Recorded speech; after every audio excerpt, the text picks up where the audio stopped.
നമുക്ക് ഭക്ഷണം ഉണ്ടാക്കി തരേണ്ട കടമോൽക്കില്ല, നമ്മൾ അലക്കേണ്ട കടമോൽക്കില്ല. പഴയ ആണുങ്ങൾക്കും അത് അറിയില്ല, പെണ്ണുങ്ങൾക്കും അറിയില്ല, അമ്മായിമാർക്ക് തീരെ അറിയില്ല. അവിടുത്തെ എല്ലാ കുണ്ടിയും പോരേണ്ടത് ഈ വന്ന മരുവളാണെന്നുള്ളവർക്കാണ് ഈ അമ്മായിമ ഉണ്ടാകുക. അതാണ് ഈ പെൺകുട്ടികളൊക്കെ അങ്ങനെ തീരുമാനം എടുത്തത്. അസ്സലാമു അലൈക്കും, welcome back to Visal media. ഞാൻ ഫക്രുദ്ദീൻ ബന്താവൻ.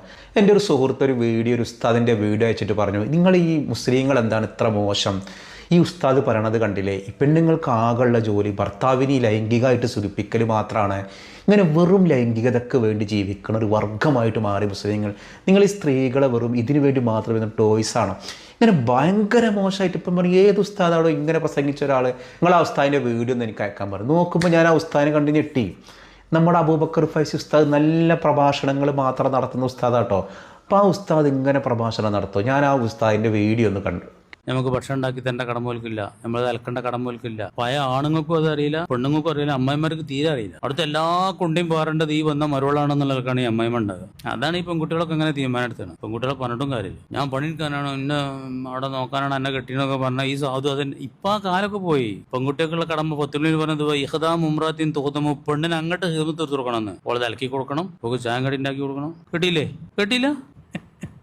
ഇത് നിങ്ങൾ കേട്ടില്ല? ഇഹ്ദാമുറത്തിന് തോന്നുമ്പോൾ ഇതുവരെ കേട്ടില്ല. അതായത് ഒരു പാർപ്പാരത്തികളൊക്കെ ഉള്ള പെരിയെന്നാണ് നിങ്ങൾ കെട്ടിയെങ്കിൽ, ഓളെ പെരയിൽ എല്ലാ അടുക്കള പണിക്കും ആളെ വെച്ച പെരയെന്ന് അവിടെ പോയിട്ടാണ് നിങ്ങൾ കല്യാണം കഴിച്ചു കൊണ്ടുവന്ന് നിങ്ങൾ പെരയിലും വെച്ചു കൊടുക്കണം. അതിന് നിങ്ങളത്തെ കായൽ നിങ്ങൾ ഇറങ്ങണം പണിക്ക്. ഓളതൊക്കെ നിങ്ങൾ തിരുമ്പിട്ട് കൊടുക്കണം, ഓളെ മാക്സിം അതിൻ്റെ അടിയുള്ളതൊക്കെ.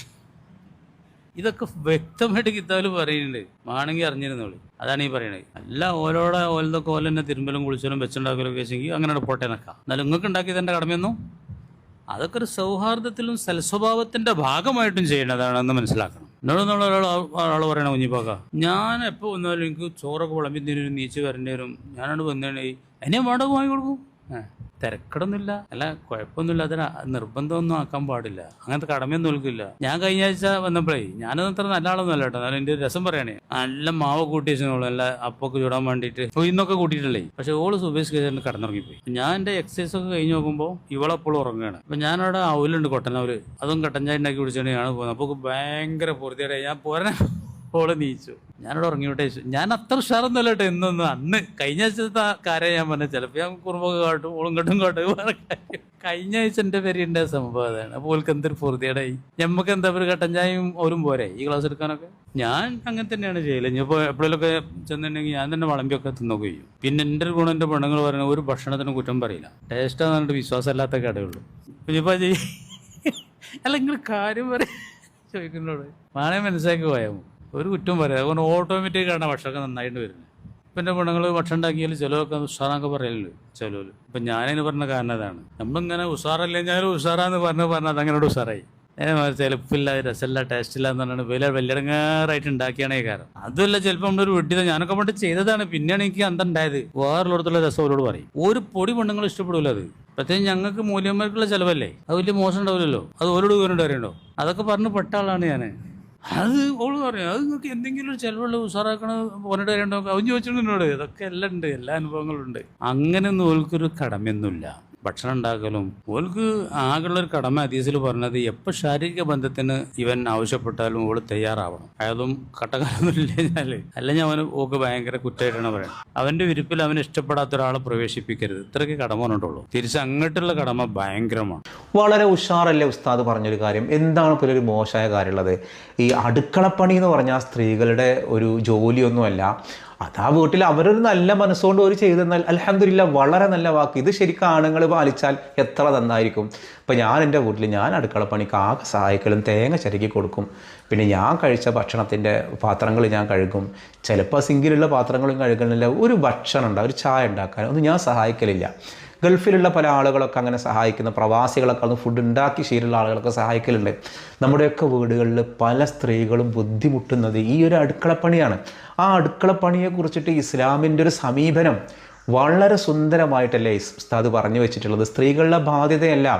നിർഭാഗ്യകരെന്ന് പറയട്ടെ, പല അമ്മായിമ്മമാരും ഭർത്താക്കന്മാരും കരുതക്കണം ഇതൊക്കെ അവരുടെ ഒരു ബാധ്യതയാണ്. ഭർത്താവ് കുഞ്ഞിന് മുലയൂട്ടുന്നതിന് പ്രതിഫലം വേണമെന്ന് പറഞ്ഞാൽ അതുകൂടി കൊടുക്കൽ ബാധ്യതയാണ് എന്നൊക്കെ പറഞ്ഞ ഫിഖിഹിൻ്റെ ഗ്രന്ഥങ്ങളുണ്ട്. സ്വന്തം കുഞ്ഞിന്, അതൊക്കെ അറേബ്യയിൽ അങ്ങനെ പണ്ടൊരു കൾച്ചറൊക്കെ ഉണ്ടായിരുന്നു, സ്വന്തം കുഞ്ഞിന് ഒരു സ്റ്റാർട്ടിങ്ങിലേ മുലയൂട്ടുള്ളൂ, പിന്നെ വേറെ ഗ്രാമീണ സ്ത്രീകളെ കൊണ്ട് മുലയൂട്ടും. ഇങ്ങനെ സ്ത്രീകൾക്ക് നോക്കിക്കഴിഞ്ഞാൽ ഇസ്ലാമിൽ കുറേ അവകാശങ്ങൾ, ഈ അവകാശങ്ങളൊക്കെയാണ് ഉസ്താദ് പറഞ്ഞത്. അപ്പോൾ ഞാൻ ഈ പ്രഭാഷണം കേട്ട് നോക്കുമ്പോൾ ഇതിലെവിടെയാണോ സ്ത്രീകളെ വളരെ മോശമാക്കിയിട്ട്, അപ്പോൾ അവസാനത്തെ ഒരു വരി, ലൈംഗികമായിട്ട് പുരുഷൻ എപ്പോൾ ആവശ്യപ്പെടുന്നോ അത് ഒരിക്കലും തടയാൻ പാടില്ല. അപ്പോൾ ഞാൻ ഈ ചങ്ങായിക്ക് വിളിച്ചു, എല്ലാതിൽ പറഞ്ഞ പോലെ എന്താ പ്രശ്നമുള്ളത്. അപ്പോൾ പറഞ്ഞു അവസാനത്തെ ഭാഗം കേട്ട് നോക്കും.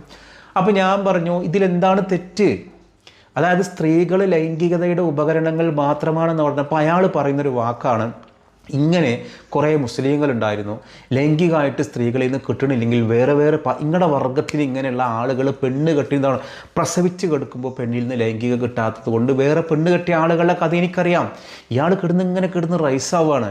അതോടൊപ്പം തന്നെ എന്തെങ്കിലും അസുഖങ്ങൾ പറഞ്ഞ്, അല്ലെങ്കിൽ സ്ത്രീകൾ പിരീഡ് നിന്ന് കഴിഞ്ഞാൽ 10-40 വയസ്സിൽ സ്ത്രീകളുടെ പിരീഡ് നിൽക്കും, അത് അപ്പോഴേക്കും ആളുകൾക്കിത് മരണം വരെ ഉണ്ടാവുമല്ലോ, അപ്പോൾ അവൻ വേറെ പെണ്ണ് കിട്ടും. ഇങ്ങനെ പെണ്ണ് കെട്ടാൻ വേണ്ടിയുള്ളൊരു മതമാണ്. അപ്പം ഞാൻ പറഞ്ഞു ഇവിടെ സ്ത്രീകളുടെ മനസ്സറിയണ്ടെന്നോ ഒന്നൊന്നില്ല പറഞ്ഞു. സ്ത്രീകൾ ലൈംഗികമായിട്ടുള്ളൊരു ആഗ്രഹം പുരുഷനുണ്ടെങ്കിൽ അതൊരിക്കലും ഭാര്യ തടസ്സം നിൽക്കരുത് എന്നേ പറഞ്ഞുള്ളൂ. ഭാര്യയുടെ മനസ്സറിയണ്ടെന്ന് അവിടെ പറഞ്ഞോ. ഒരു സ്ത്രീക്ക് എപ്പോഴും ലൈംഗികത ഉണ്ടാവുമോ? ഇല്ല, ആണുങ്ങൾക്കുണ്ടാവും. ആണുങ്ങൾക്ക് പിന്നെ ഉണ്ടാവുകയും ചെയ്യും കേട്ടോ. സ്ത്രീകൾക്ക് ലൈംഗികത ഉണ്ടാവണമെങ്കിൽ സ്ത്രീകൾക്ക് ഇത് തലച്ചോറിൽ നിന്നുണ്ടാവുക. അവർക്ക് ആ ഒരു പുരുഷനോട് നല്ല സ്നേഹവും നല്ലൊരു ലാളനയും ഒരു ഫോർപ്ലേ ഒക്കെ വരുമ്പോഴാണ് അവർക്കത് ഫീൽ ചെയ്യുക. അപ്പോൾ ആ ഭാഗങ്ങളൊന്നും കൃത്യമായിട്ട് പഠിക്കാതെ ഇയാൾ ഈ ഒരു ഭാഗം മാത്രം കേട്ട് ഇസ്ലാമിനെ വിമർശിക്കാൻ വന്നിക്കുക. ഉസ്താദ് പറഞ്ഞതിൽ യാതൊരു പിഴവുമില്ല. ചില ആളുകളുടെ ഒരു ധാരണ, ചില മുസ്ലിങ്ങളുടെയും ധാരണ അങ്ങനെ ഉണ്ട്, സ്ത്രീകൾ ഇതിനായിട്ടുള്ള ഒരാളാണ്, എപ്പോഴെങ്കിലും ഒരു സ്ത്രീ ലൈംഗികതക്ക് സമ്മതിക്കണില്ലെങ്കിൽ ഈ പിന്നെ അങ്ങനെയാണ് ഇങ്ങനെയാണ്. എന്തുകൊണ്ടാണ് ആ സ്ത്രീ അങ്ങനെ ആയത്, അല്ലെങ്കിൽ എന്തുകൊണ്ടാണ് ആ സ്ത്രീ സമ്മതിക്കാത്ത? എനിക്ക് ഒരു മൂഡ് സ്വിങ് ആവാം, അല്ലെങ്കിൽ മറ്റെന്തെങ്കിലും പ്രയാസങ്ങൾ ഉണ്ടാവും, സെക്സ് നടക്കുമ്പോൾ അവർക്ക് പെയിൻഫുൾ ആയിരിക്കാം. ഇതൊന്നും ഓൻ്റെ കാര്യം നോക്കണം. അത് അങ്ങനെയൊന്നും ഇസ്ലാമിൽ അങ്ങനെയില്ല. മുസ്ലിങ്ങൾ ചെയ്യുന്ന തെണ്ടിത്തരങ്ങൾ നോക്കിയിട്ട് നിങ്ങൾ ഇസ്ലാമിനെ വിലയിരുത്തണ്ട. ശരിക്കും പണ്ടൊക്കെ എന്ന് പറഞ്ഞാൽ മുസ്ലിങ്ങൾ ചെയ്യുന്ന നല്ല കാര്യങ്ങൾ നോക്കിയിട്ടാണ് ആളുകൾ ഇസ്ലാമിനെ വിലയിരുത്തിയിരുന്നത്. അങ്ങനെയാണ് ആളുകൾ ഇസ്ലാമിലേക്ക് വന്നിരുന്നത്. ഇന്നത് മാറി. ഇന്ന് മുസ്ലിങ്ങൾ ചെയ്യുന്ന കാര്യം നോക്കിക്കഴിഞ്ഞാൽ ഇസ്ലാം വളരെ മോശം മതമായിട്ട് പോലും ആൾക്കാർ കാണും. കാരണം അത്രയും തെണ്ടിത്തരങ്ങൾ ചില ആളുകൾ കേട്ടോ, എല്ലാവരും അല്ല, ചില ആളുകൾ ചെയ്യണം. അപ്പോൾ മോശം ആളുകൾ ചെയ്യുന്ന കാര്യങ്ങളിലേക്ക് ആളുകൾ ഫോക്കസ് ചെയ്യാം. അപ്പോൾ ഉസ്താദ് പറഞ്ഞതിലല്ല തെറ്റ്, മറിച്ച് ഈ കാര്യങ്ങൾ മനസ്സിലാക്കിയതിലാണ്. സെക്സ് എന്ന് പറയുന്നത് ആണിനും പെണ്ണിനും വ്യത്യാസമുണ്ട്. എന്താണ് വ്യത്യാസമുള്ളത്? ആണിന് കാണുമ്പോൾ തന്നെ സെക്സ് ഹോർമോണുകൾ ഉൽപ്പാദിപ്പിക്കപ്പെടും. ഒരു സ്ത്രീനെ കണ്ടാൽ ഈ സ്ത്രീയാണെന്ന് തോന്നിയാൽ തന്നെ മതി. ഒരു ആണിനെ വേഷം കെട്ടിയിട്ട് കൊണ്ടാക്കി നിർത്തി കഴിഞ്ഞാലും അവർക്കൊരു സ്ത്രീയാണെന്നൊരു തോന്നലുണ്ടായി കഴിഞ്ഞാൽ അവൻ്റെ സെക്സ് ഹോർമോൺ സ്ത്രീക്ക് അങ്ങനെയല്ല. സ്ത്രീക്ക് ഇത് വളരെ സ്ലോവിലിയാണെന്ന് പറഞ്ഞു കഴിഞ്ഞാൽ അവരവരുടെ ഉള്ളിൽ തലച്ചോറിൽ ഇങ്ങനെ സ്നേഹിച്ച് ലാളിച്ച് അങ്ങനെ കൊണ്ടുവരാൻ കഴിയുള്ളൂ. അങ്ങനെ കൊണ്ടുമ്പോൾ സ്ലോവിലി ആവുന്നൊരു സാധനം സ്ലോവിലി മാത്രമേ അത് അവസാനിക്കുള്ളൂ. അപ്പോൾ സ്ത്രീയുടെ സുഖം എന്താണ്, ഓർഗാസം എന്താണ് എന്നറിയാത്ത ചില ആണുങ്ങളുണ്ടായിരിക്കാം. അവർ 1, 2, 3, 4 പെണ്ണ് കെട്ടിയിട്ടുണ്ടാവാം. അതിൽ നിങ്ങൾ ഇസ്ലാമിനെ കുറ്റപ്പെടുത്തരുത്. അപ്പോൾ ഈ ഉസ്താദിൻ്റെ വാക്കിൽ നിന്ന് സ്ത്രീകൾ ആകെ പരിപാടി ഭർത്താവിനെ സുഖിപ്പിക്കൽ മാത്രമാണ് എന്നല്ല അർത്ഥം. പലരും ഒരു ധാരണയുണ്ട്, അമ്മായിമ്മനെ നോക്കൽ മരുക്കളുടെ ഡ്യൂട്ടിയാണെന്ന്. ഒരിക്കലുമല്ല, മരുമക്കളുടെ ഡ്യൂട്ടിയല്ല, അത് മക്കളുടെ ഡ്യൂട്ടിയാണ്.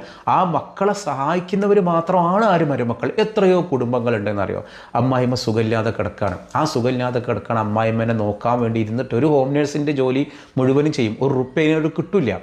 ഒന്ന് സ്വന്തം വീട്ടിലേക്ക് പോകാൻ സമ്മതിക്കാതെ, അവർക്ക് വേറെ പെൺമക്കളുടെ എന്നാൽ പെൺമക്കളൊന്ന് മനസ്സിലാക്കണം. 2 ദിവസം അമ്മയുടെ കൂടെ ഒന്ന് പോയിക്കോ, ഓൾക്കോളെ വീട്ടിലേക്കൊന്നും പോകാണ്ടാവില്ലേ, പെരുന്നാൾക്ക് പോകാൻ വയ്യ. അങ്ങനെ എത്ര ദുരിതം അനുഭവിക്കുന്ന മരുമക്കളുണ്ടെന്നറിയോ.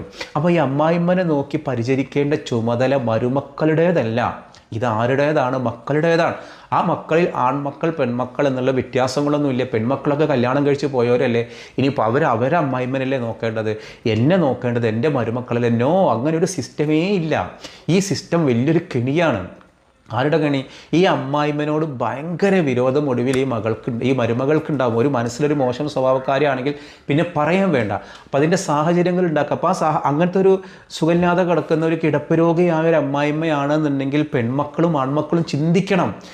മരുമക്കളായ ആൾക്കാർക്ക് ഇത് ഏത് വീട്ടിലാണോ അമ്മായിമ്മ ഉള്ളത് ആ വീട്ടിലെ മരുമക്കൾ കുടുങ്ങും.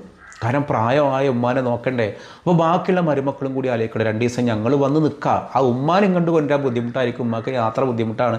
അപ്പോൾ അവിടെ വന്ന് 2 ദിവസം മറ്റു മരുമക്കൾ നിന്നിട്ട് ഇവർക്കൊന്ന് വീട്ടിൽ പോകാനും അവരെ കുടുംബക്കാരെ കാണാനൊക്കെ ഒരു സ്പേസ് ഉണ്ടാക്കി കൊടുക്കണ്ടേ. നിർഭാഗ്യകരെന്ന് പറയട്ടെ, എത്ര കുടുംബങ്ങളാണെന്നറിയോ ഇത് ശ്രദ്ധിക്കാതെ പോണ കുടുംബങ്ങളുണ്ട്. അതൊക്കെ അങ്ങനെ ഈ മരുമകൾക്ക് ആരോട് വിരോധമായി, ഇതൊന്നും പ്രശ്നമൊന്ന് മെരിച്ച് കിട്ടിയിരുന്നെങ്കിൽ എന്നൊക്കെ ഉള്ളിൽ അറിയാണ്ട് ആഗ്രഹിക്കൂട്ട. അറിഞ്ഞും കൊണ്ടല്ല, അത്രയും ദുഷ്ടകളൊന്നുമല്ല. പിന്നെ അവരുടെ കയ്യിൽ വീഴ്ച, അപ്പോൾ ആ വീഴ്ചകളെ ചുറ്റിപ്പറ്റിയിട്ട് മരുമക്കളെ ചീത്തറിയും. നല്ലപോലെ നോക്കായിട്ടാണ് ഈ ഉമ്മ ഇങ്ങനെ ആയത്, കണ്ടില്ല അവിടെ തോല് പൊട്ടി ഇവിടെ തോല് പൊട്ടി, എന്തൊക്കെ പ്രയാസങ്ങളുണ്ടായി. അപ്പോൾ സ്വന്തം ഉമ്മമാരെ നോക്കാനുള്ള ചുമതല പോലും ആർക്കാണ്? മക്കൾക്കാണ് എന്നുള്ളത്. അത് മരുമക്കളുടെ തലയിൽ കെട്ടുകയാണ്. അപ്പോൾ ഇൻഷാ അല്ലാഹ് ഈ ഉസ്താദിൻ്റെ വീഡിയോ ഒരു തെറ്റുമില്ല, അടിപൊളി വീഡിയോ ആയിട്ടുണ്ട്. അപ്പോൾ ഈ ഒരു വീഡിയോയെ കുറിച്ചിട്ട് ഉസ്താദിൻ്റെ ഈ ഒരു അബൂബക്കർ ഫൈസി എന്ന് പറയുന്ന ഉസ്താദിൻ്റെ വീഡിയോയെ കുറിച്ച് എന്താണ് നിങ്ങളുടെ അഭിപ്രായം താഴെ കമൻറ്റ് ചെയ്യൂ. അപ്പോൾ ഞാൻ ഇന്നലെ ചോദ്യം ചോദിച്ചതിന് ആൻസർ കറക്റ്റ് നൂഹ് നബി അലൈഹിസ്സലാം എന്നുള്ളതാണ്. എല്ലാവരും കറക്റ്റ് ആൻസർ ചെയ്ത് 1-2 ആളുകൾ മാത്രമാണ് തെറ്റിയ ആൻസർ എഴുതിയിട്ടുള്ളൂ. ഞാനിന്ന് ചോദിക്കുന്നൊരു ചോദ്യം, ഒന്നിൽ കൂടുതൽ വിവാഹം കഴിക്കാൻ പുരുഷൻക്ക് അനുമതിയുണ്ട്.